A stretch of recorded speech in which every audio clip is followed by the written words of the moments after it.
अकोल्यात अप्पल जिल्हाधिकाऱ्यांवर खंडणीचा आरोप, एमआयडीसी पोलिसात गुन्हा दाखल, ऑडिओ क्लिपमुळे खळबळ.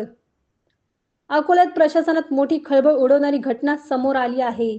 अप्पर जिल्हाधिकारी प्रमोद गायकवाड यांच्या विरोधात एमआयडीसी पोलीस ठाण्यात बीएनएस कायद्याअंतर्गत गुन्हा दाखल करण्यात आलाय. खाण मालकांकडून पैसे मागितल्याचा गंभीर आरोप करण्यात आला असून पुरावा म्हणून एक ऑडिओ क्लिप ही समोर आली आहे. मात्र गायकवाड यांनी सर्व आरोप फेटाळलेले आहेत. अकोल्याचे अप्पर अडचणीत येण्याची शक्यता व्यक्त केली जात आहे. जिल्ह्यातील खाण मालकांनी गिट्टी, दगड आणि मुरुम खाणी सुरू ठेवण्याची प्रत्येकी 15,000 रुपयाची मागणी केल्याचा आरोप केला आहे. या आरोपांमुळे प्रशासनात मोठी खळबळ उडाली होती. तर या प्रकरणात खाण मालकांनी एमआयडीसी पोलीस ठाण्यात तक्रार दाखल केली होती. चौकशीनंतर तब्बल 9 दिवसांनी भ्रष्टाचार प्रतिबंधक कायद्यातील कलम 7 नुसार गुन्हा दाखल करण्यात आला आहे. तर पैसे न दिल्यास व्यवसाय बंद पाडण्याची धमकीचाही आरोप करण्यात आला आहे. या प्रकरणात खाण मालकांनी एक ऑडिओ क्लिप समोर आणली असून त्यामध्ये अप्पर जिल्हाधिकारी आणि खाण मालक यांच्यातील संभाषण असल्याचा दावा करण्यात आला आहे. या संभाषणामुळे प्रकरण अधिकच गाजत आहे.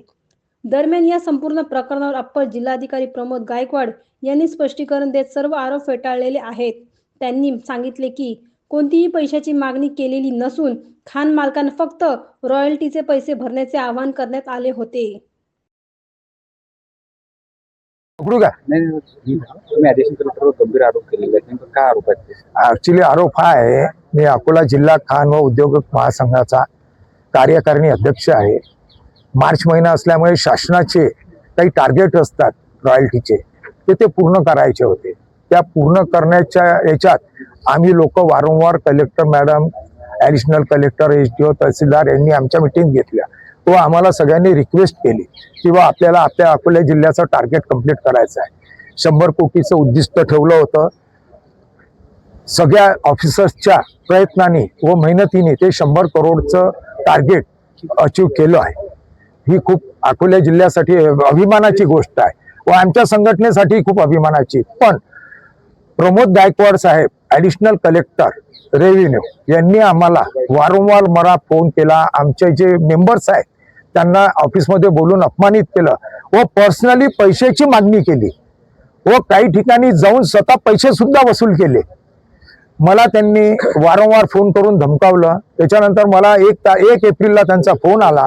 त्यांनी मला सांगितलं की तुम्ही माझी पूर्तता केली नाही, त्याच्यामुळे आता तुमचे जे 42-47 मेंबर्स आहे, या मेंबर आता तुम्ही बिझनेस कसा करता व तुमचा स्टोन क्रशर कसा चालवता, अशा प्रकारची त्यांनी मला धमकी दिली व मी तुमचे स्टोन क्रशर, अर्व क्रशर सगळे बंद पाडेल अशी धमकी दिली आहे. त्या धमकीला आम्ही उत्तर म्हणून आमचा बचाव करण्यासाठी आम्ही आज एमआयडीसी पोलीस स्टेशनला त्यांचं कंप्लेंट करण्यासाठी सगळे संघटनेचे सगळे मेंबर्स आज इथे हजर आहेत. तुम्ही तक्रारीत काही म्हणजे काही लोकांनी माझ्याचा आरोप केलेला आहे? हो, आम्ही तुम्ही होते की त्यांचा त्रास होता, नेमका कशा प्रकारे तो त्रास दिला? वारंवार त्यांची पैशाचीच मागणी राहायची. शासनाचा वसुली हो ना हो, माझी पूर्तता करून द्या. काहींनी पैसे दिले होते का? काही लोकांनी त्यांना पैसे दिले तरी त्यांचं समाधान झालं नाही.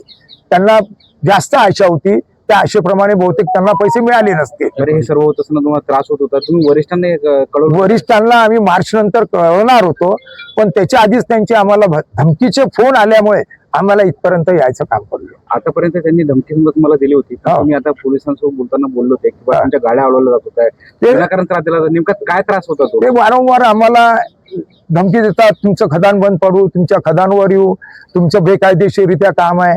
जेव्हा अकोला जिल्ह्याचं उद्दिष्ट पूर्ण झालं आणि आज अमरावती जिल्हा 14 तालुके आहे, अकोल्यात 7 तालुके, अमरावती डिस्ट्रिक्टनी 92 करोडचं रेव्हेन्यू जमा केलं. अकोला 7 तालुके असून 100 करोड रुपयाचं, तर याचं श्रेय सगळं ऑफिसर्स लोकांना जाते. एवढे ऑडिओ क्लिप सुद्धा आहे, आम्ही तुम्हाला ऑडिओ क्लिप देऊ सगळ्यांना. ऑडिओ क्लिप आहे माझ्या जो सध्या तशी एकच आहे धमकीवाली, तसे बोलणं माझं बरेच ठिकाणी आहे, पण ते ऑडिओ क्लिप माझ्याकडून झाली ती पोलिसांना दिलेली आहे मी ती.